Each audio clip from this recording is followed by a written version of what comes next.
नमस्कार, मैं पीयूष तिवारी आप सभी लोगों का स्वागत करता हूं। डे 5 यानी प्रैक्टिस सेट नंबर आपका 5 है। आज के सेट में हम लोग यहां पर डिस्कस करेंगे 50 प्रश्न और 50 प्रश्नों पर अपनी समझ बनाने की कोशिश करेंगे, जो यूपी टेट के लिए भाई गोल्ड डस्ट है, भाई बहुत ज़्यादा इंपॉर्टेंट मान के चलिए। और जितनी भी क्लासेस हो रही हैं उन पूरी क्लासेस को आपको शुरू से लेकर अंत तक जरूर देखना है, ठीक है। तो इस बात की गारंटी देता हूं कि आपको प्रश्न देखने को मिलेंगे, बहुत बढ़िया प्रश्न है, इसीलिए आपको पूरा वीडियो शुरू से लेकर अंत तक जरूर देखना है, पेशेंटली बने रहना है, पेशेंस रख के लास्ट तक जाना है आपको, ठीक है। तो देखते हैं आज का पहला प्रश्न। प्याजे के अनुसार संज्ञानात्मक विकास की कौन सी अवस्था में बालक में वस्तु स्थायित्व की अवधारणा विकसित होती है, यानी हमें ऑब्जेक्ट परमानेंस बताना है, किस उम्र में आता है। ऑब्जेक्ट परमानेंस का मतलब है कि बच्चा कब ये समझने लगता है कि कोई वस्तु उसके सामने ही है। जैसे हम लोग पीकाबू खेलते हैं ना, अइता करते हैं, हाथ से छुपा लेते हैं अपना चेहरा, फिर हाथ निकालते हैं और बच्चा भी खुश हो जाता है कि भाई पहले चीज़ नहीं थी अब है। पहले वो समझ नहीं पाता कि आपने जो हाथ लगाए थे तब आप गायब नहीं हुए, यहीं थे, केवल अपना चेहरा छिपाया था। लेकिन जब जैसे जैसे बच्चा बड़ा होगा तो वो समझने लगेगा कि यहाँ पे केवल आपने हाथ लगाया, आप हाथों के पीछे आपका चेहरा है, यानी आप गायब नहीं हुए। तो जब ये समझेगा उसी को समझने को हम बोलते हैं ऑब्जेक्ट परमानेंस। तो यह आता है आपका 0 से 2 वर्ष की अवस्था में, यानी बोलोगे संवेदी गामक अवस्था में। ये तो अवस्थाएं पढ़ी है ना, 0 से 2 वर्ष को संवेदी गामक अवस्था कहते हैं। तो ऑप्शन नंबर ए करेक्ट होगा। तो ये कुछ समझ में ना आए तो केवल आपको याद रखना है कि ऑब्जेक्ट परमानेंस है क्या, तो आप बोलोगे भाई 0 से 2 वर्ष की अवस्था में इसका विकास होता है बच्चों में। फैक्चुअल क्वेश्चन है, सीधा आएगा। अगला प्रश्न है आपका, कोहल वर्ग के नैतिक विकास सिद्धांत में सामाजिक अनुबंध किस स्तर से संबंधित है। तो 3 अवस्थाएं इन्होंने दी थी, परंपरागत, पूर्व परंपरागत और उत्तर परंपरागत। तो सामाजिक जो अनुबंध है ये उत्तर परंपरागत में आता है, तो आपको याद रखना है। अगला प्रश्न है आपका, वाइगोस्की के अनुसार निकटस्थ विकास का क्षेत्र जेडपीडी से क्या तात्पर्य है। ये हम लोग भाई कई बार डिस्कस कर चुके हैं, ठीक है। तो इसका राइट ऑप्शन होगा ऑप्शन नंबर बी, शिक्षक की सहायता से बालक की संभावित क्षमता और वास्तविक क्षमता के बीच का अंतर। ये भाई बिल्कुल करेक्ट है। देखो भाई, मानो बच्चे की वास्तविक क्षमता ये है, अभी उसको इतना आता है, अब हमें बच्चे को यहाँ तक पहुँचाना है, तो यहाँ पर जो हेल्प दी जाएगी उस हेल्प को हमने माना MKO के द्वारा हेल्प जो दी जाएगी उसे बोला हमने इसके फोल्डिंग, ठीक है। और जो ये क्षेत्र है, ये खाली जगह है, इसको हमने बोला जेडपीडी। तो यहाँ पर हमें 2-3 चीज़ें याद रखनी है कि बच्चे की जो वर्तमान स्थिति है और जो टारगेटेड स्थिति है उसके बीच का जो गैप होता है उसको हम बोलते हैं जेडपीडी। और वहाँ पर जो हेल्प करेगा उसको MKO बोलोगे, और जो हेल्प दी जाएगी उसे इसके फोल्डिंग बोलोगे। इतना याद रखोगे तो आप भाई कर पाओगे इस प्रश्न को। अगला प्रश्न है, एरिक्सन के मनोसामाजिक विकास में उद्यम बनामहीनता की अवस्था किस आयु वर्ग से संबंधित है। तो पिछली क्लास में हम लोगों ने पढ़ा था कि उद्यम बनामहीनता जो है 12 से 18 वर्ष की अवस्था में आती है, तो ऑप्शन नंबर डी याद रखोगे। बुद्धि के त्रिआयामी सिद्धांत के प्रतिपादक कौन है। आपके ऑप्शन है थर्स्टन है, स्टनबर्ग है, गार्डनर है या गिलफोर्ड है। तो बुद्धि के त्रिआयामी सिद्धांत स्टनबर्ग ने दिए हैं, ऑप्शन नंबर सी करेक्ट है। भाई याद रखोगे, सिद्धांत तो हमेशा याद ही रखने हैं, रटने हैं। प्रश्न है आपका, पावलोव के शास्त्रीय अनुबंधन में विलोपन कब होता है। तो इस शास्त्रीय अनुबंधन हम पहले क्लासों में पढ़ चुके हैं, तो यहाँ पर सीधा समय बर्बाद ना करते हुए प्रश्न के आंसर लिखेंगे, ठीक है। तो पहला ऑप्शन है जब अनुबंधित उद्दीपक बार बार दिया जाए, जब पुरस्कार दिया जाए, पुरस्कार की बात ही नहीं होती इसमें, जब दंड दिया जाए, दंड की बात नहीं होती इसमें। तो यहाँ पर हमें याद रखना है कि जब अनुबंधित उद्दीपक बिना अनुबंधित उद्दीपक के बार बार दिया जाए, यानी यहाँ पर घंटी को हमने देखा था CS, जब घंटी को बिना भोजन के बार बार बजाया जाएगा तब आपका क्या हो जाएगा, विलोपन हो जाएगा। तो हमें याद रखना है ऑप्शन बी को। अगला प्रश्न है आपका, स्किनर के क्रिया प्रसूति अनुबंधन में सकारात्मक पुनर्बलन का क्या अर्थ है। ऑप्शन है आपके अनुक्रिया की दर घटना, अनुक्रिया को समाप्त करना, अनुक्रिया की दर बढ़ाना या नकारात्मक व्यवहार को पुरस्कृत करना। तो भाई ये गलत है। अब यहाँ पर जो भी आपकी अनुक्रिया होगी, यानी आपने कोई व्यवहार किया, उस व्यवहार को या उस क्रिया को बार बार रिपीट कराना है, तो ऐसे में हमें अनुक्रिया की दर को बढ़ाना होगा। ऑप्शन नंबर बी आपका राइट बनेगा, ठीक है। ये प्रश्न भी हम लोग कई दफ़े डिस्कस कर चुके हैं पुरानी क्लासों में, तो यहाँ पे हमें याद रखना है ऑप्शन नंबर बी को। अगला प्रश्न है आपका, थॉर्नडाइक का प्रभाव का नियम, लॉ ऑफ इफेक्ट किससे संबंधित है। आपके ऑप्शन है सुखद परिणाम से अनुक्रिया मजबूत होती है, अभ्यास ही सफलता की कुंजी है, केवल दंड से ही सीखना होता है, उद्दीपक की तीव्रता महत्वपूर्ण होती है। तो लॉ ऑफ इफेक्ट का मतलब है कि आपने कोई व्यवहार किया, उस व्यवहार के लिए फीडबैक कैसा मिला आपको। पॉजिटिव फीडबैक है, आपकी प्रशंसा की गई तो आपका व्यवहार रिपीट होगा। यदि आपकी बुराई की गई, डांटा गया, तो आपका वो जो व्यवहार है उसको रिपीट नहीं किया जाएगा। यानी आप चाहेंगे उस व्यवहार को कम किया जाए जिससे हमें डांट पड़ी है, और उस व्यवहार को ज़्यादा किया जाए जिसमें हमें पुरस्कार मिला है या प्रशंसा हुई है। ठीक है। तो आप बोलोगे सुखद परिणाम के लिए अनुक्रिया मजबूत होगी, यानी जो व्यवहार किया उसमें सुखद परिणाम मिला, आपको सुखद रिजल्ट मिला, तो आपकी अनुक्रिया फिर से होगी, यानी व्यवहार फिर रिपीट किया जाएगा। ऑप्शन नंबर ए बिल्कुल ठीक है। अगला प्रश्न है आपका, अंतर्दृष्टि सीखना का प्रयोग किस मनोवैज्ञानिक ने किया? तो कोहलबर्ग का अंतर्दृष्टि का सिद्धांत आपने सुना होगा, और इन्होंने चिंपैंजी के ऊपर अपना क्या किया था, प्रयोग किया था। तो कोहलबर्ग आपका करेक्ट होगा। इनसाइट लर्निंग यदि पूछी जाए तो कोहलबर्ग ने दी थी, ऐसा याद रखोगे। बंडूरा का सामाजिक अधिगम किस अवधारणा पर आधारित है? आपके ऑप्शन है पुरस्कार और दंड, अंतर्दृष्टि और समझ, अवलोकन और अनुकरण, यांत्रिक स्मृति। तो सामाजिक अधिगम का सिद्धांत ये कहता है कि बच्चे जो भी अपना सीखते हैं या विकास करते हैं वो समाज से करते हैं, यानी समाज में लोगों को देखकर वो अपने ज्ञान का विकास करते हैं। तो आप बोलोगे अवलोकन और अनुकरण के द्वारा बच्चे सीखते हैं, ऐसा बोला है किसने? बंडूरा ने अपने सामाजिक अधिगम में, ऑप्शन नंबर बी। यानी जो भी बालक हैं अपने ज्ञान का विकास बच्चों से अंतःकरण करके सीखते हैं। ठीक है, ऑप्शन नंबर बी करेक्ट होगा। अगला प्रश्न है आपका, मोस्लो का आवश्यकता पदानुक्रम में आत्मसम्मान की आवश्यकता किस स्थान पर आती है? मोस्लो के हमने पिरामिड को पढ़ लिया 2-3 बार, तो आपको बताना है आत्मसम्मान किस स्थान पर आता है। सबसे पहले स्थान पर, चौथे स्थान पर, तीसरे स्थान पर, या 5वें स्थान पर? राइट ऑप्शन क्या होगा बताओ।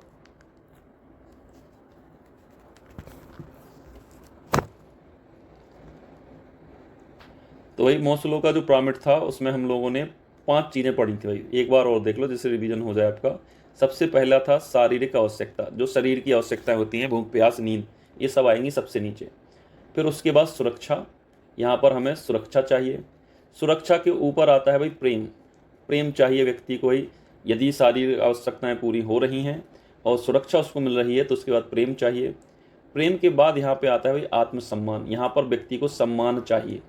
और सबसे ऊपर आएगा भाई आत्मसिद्धि। आत्मसिद्धि का मतलब है कि आप अपने बारे में खोजोगे कि मैं हूँ कौन, हु आई एम, यानी अपनी खोज में निकलना।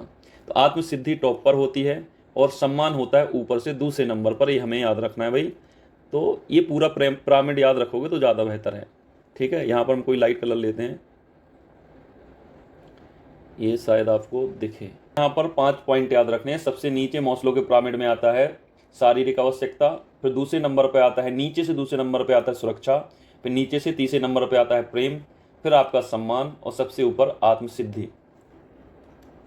तो यहाँ पे आपसे पूछा गया आत्मसम्मान, आत्मसम्मान पूछे या सम्मान पूछे, तो सम्मान किस स्थान पर आता है? तो आप बोलोगे ऊपर से दूसरे स्थान पर। है क्या भाई? ऊपर से दूसरे, ऊपर से दूसरे नहीं है तो नीचे से पहला, दूसरा, तीसरा, चौथा, नीचे से चौथे स्थान पर। तो भाई चौथे स्थान पर आप बोलोगे ऑप्शन नंबर सी करेक्ट होगा। ऊपर से दूसरा है नहीं तो चौथे स्थान, नीचे से काउंट करोगे 1 2 3 और ये 4। ठीक है, तो नीचे से चौथा आपका राइट ऑप्शन होगा सी। आपका आंतरिक अभिप्रेरणा की विशेषता क्या है? आपके ऑप्शन है पुरस्कार की अपेक्षा से कार्य करना, दंड के भय से कार्य करना, स्वयं की इच्छा या रुचि के अनुसार कार्य करना, दूसरों की प्रशंसा के लिए कार्य करना। जब भी आप किसी पुरस्कार को पाने के लिए कार्य करते हैं तो आप बाह्य प्रकार से मोटिवेटेड हैं, बाह्य मोटिवेशन आपके पास है। दंड से बचने के लिए आप काम करते हैं तब भी आप बाह्य मोटिवेटेड हैं, यानी बाहरी मोटिवेशन आपको मिला है, दंड से बचना है। तो आप बोलोगे जब हम स्वयं अपनी इच्छा के अनुसार, अपनी रुचियों के अनुसार कोई काम करें तो उससे हम बोलेंगे आंतरिक अभिप्रेरणा। ठीक है, पुरस्कार के लिए करोगे तो ये बाह्य अभिप्रेरणा हो जाएगी, दंड के ये भी बाह्य, दूसरों की प्रशंसा के लिए करोगे ये भी बाह्य अभिप्रेरणा हो जाएगी। तो ऑप्शन नंबर बी करेक्ट होगा। जब हम अपनी इच्छाओं, अपनी खुशी के लिए कोई काम करें तो उसे बोलेंगे आंतरिक अभिप्रेरणा।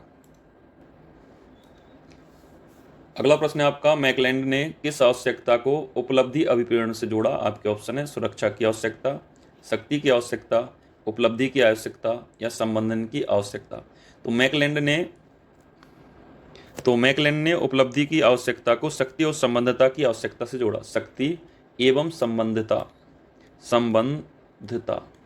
ठीक है, तो आपको याद रखना है कि मैकलैंड ने जो आवश्यकता को जोड़ा है वो किससे जोड़ा है? तो बोलोगे शक्ति और संबद्धता की आवश्यकता से जोड़ा है। ऑप्शन नंबर सी इंपॉर्टेंट है भाई, याद रखना इस चीज को। अगला प्रश्न आई, भाषा अर्जन उपकरण LAD की संकल्पना किसने दी? ये हम लोग भाई कई बार तो नहीं भाई 2-3 बार इसको डिस्कस कर चुके हैं पुरानी क्लासेस में। तो आप बताओ भाषा अर्जन का उपकरण, जिसे हम LED बोलते हैं, की संकल्पना किसने दी? स्किनर ने दी, नाम चॉम्स्की ने दी, पियाजे के अनुसार दिया गया, या वाइगोत्स्की के अनुसार दिया गया? तो आप बोलोगे LED की जो संकल्पना है चॉम्स्की के द्वारा दिया गया है।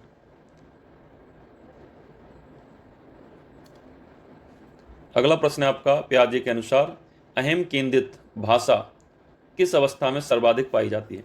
ईगो सेंट्रिक स्पीच का मतलब है कि बच्चा अपने मन में बातें करता है, अपने आप से ही बातें करना प्रारंभ करता है। ये किस एज ग्रुप में होता है?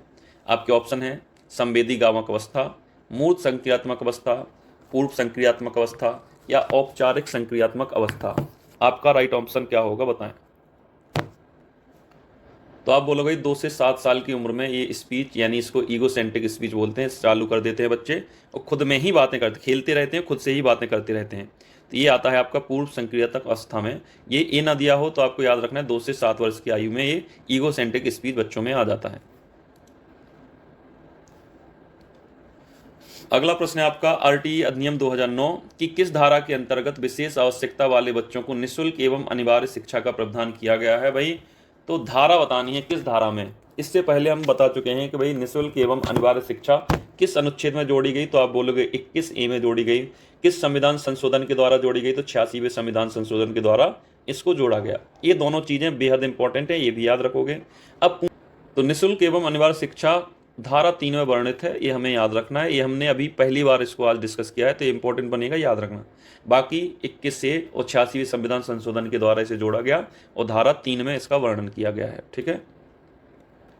अगला प्रश्न है आपका, इंक्लूसिव एजुकेशन समावेशी शिक्षा का मूल उद्देश्य क्या है? आपके ऑप्शन है केवल वाले ऑप्शन गलत होंगे।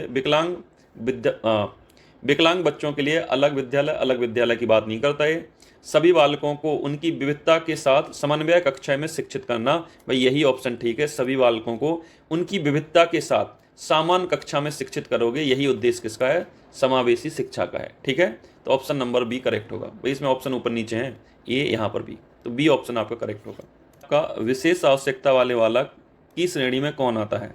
आपके ऑप्शन है केवल शारीरिक रूप से विकलांग बालक, दृष्टिबाधित, श्रवण, मानसिक, शारीरिक अक्षमता वाले सभी बालक, केवल मानसिक रूप से विकलांग बालक, केवल वे जो पढ़ने में कमज़ोर हैं। तो विशेष आवश्यकता वाले वे सभी छात्र होते हैं, चाहे वो शारीरिक रूप से कमज़ोर हों, शारीरिक रूप से जिसे दिव्यांग बोला जाता है, मानसिक रूप से, श्रवण रूप से, यानी जो भी ऐसे बालक जो सामान्य नहीं हैं, उनके अलावा जो भी बालक हैं वो विशेष आवश्यकता वाले ही हैं। ठीक है, सामान्य बालकों को छोड़कर। तो केवल वाले ऑप्शन हमने बोला था गलत होते हैं, तो केवल जहाँ लगा वो गलत हो जाएंगे। यानी ऐसे बालक जो दृष्टि से विकलांग हैं, दिव्यांग है, भाई श्रवण से दिव्यांग हैं, सुनने में उन्हें कोई अक्षमता है, मानसिक रूप से कोई अक्षमता रखते हैं, शारीरिक रूप से कमजोर अक्षमता रखने वाले, ऐसे सभी बालकों को शामिल किया जाएगा विशेष आवश्यकता वाली कैटेगरी में।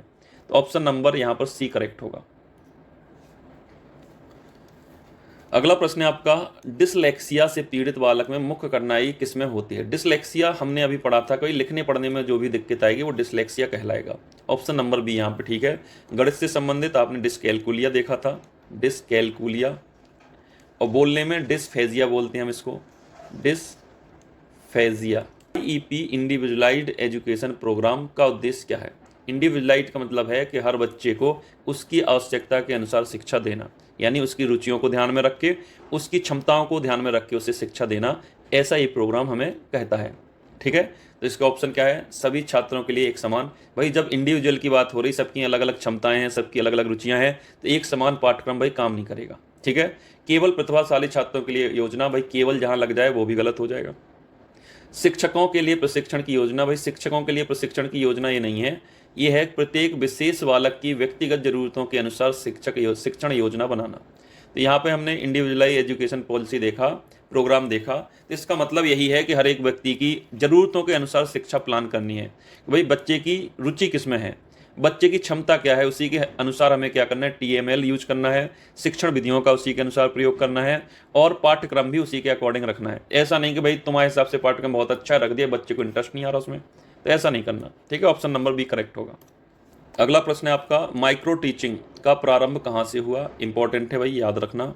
ऑप्शन है आपके ऑक्सफोर्ड यूनिवर्सिटी इंग्लैंड, हार्वर्ड विश्वविद्यालय यूएसए, स्टैनफोर्ड विश्वविद्यालय यूएसए, या दिल्ली विश्वविद्यालय भारत। ये तो ही गलत है।